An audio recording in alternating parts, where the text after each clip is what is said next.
பொறாமைப்படுவதை பார்த்தேன். இசை வெளியீட்டு விழாவில் சரண்யா என்ன பேசிக்காங்கன்னு பார்க்கலாம் வாங்க. ராயன் படத்துக்கு அப்புறம் நிலவுக்கு என்மேல் என்னடி கோபத்தை இயக்கியிருக்கிறாரு தனுஷுங்க. இந்த படத்துல தனுஷோட சகோதரியோட பையன் பவிஷ் ஹீரோவா அறிமுகமா வராரு.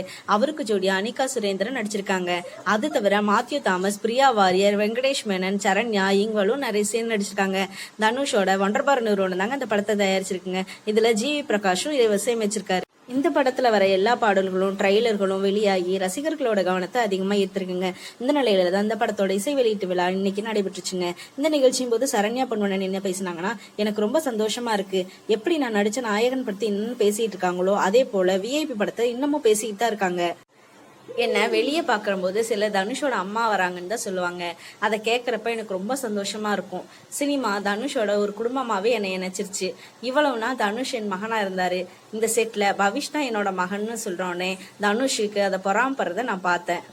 தனுஷ் எல்லாரும் மல்டி டாஸ்க் நபர் அப்படின்னு சொல்லுவாங்க. அதையெல்லாம் விட அவர் ரொம்ப ஒழுக்கமான, கடினமா உழைக்கக்கூடியவர். அதனாலதான் அவர் வெற்றி அடைஞ்சுக்கிட்டே இருக்காரு. பவிஷ் இந்த இடத்துல கடினமா உழைச்சிருக்காரு. இந்த படத்துல அதுக்கான வெற்றி நிச்சயமா கிடைக்கும் அப்படின்னு சொல்லி சரண்யா ரொம்ப நெகிழ்ச்சியா சொல்லியிருக்காங்க. இது மாதிரியான சினிமா அப்டேட்ஸை நீங்க உடனே கொண்டு தெரிஞ்சுக்கணுமா? அப்ப நம்ம வீடியோ லைக் பண்ணுங்க, ஷேர் பண்ணுங்க, சப்ஸ்கிரைப் பண்ணுங்க, மறக்காம பெல் ஐக்கானை கிளிக் பண்ணுங்க. Okay bye. நெக்ஸ்ட் வீடியோல மீட் பண்ணலாம்.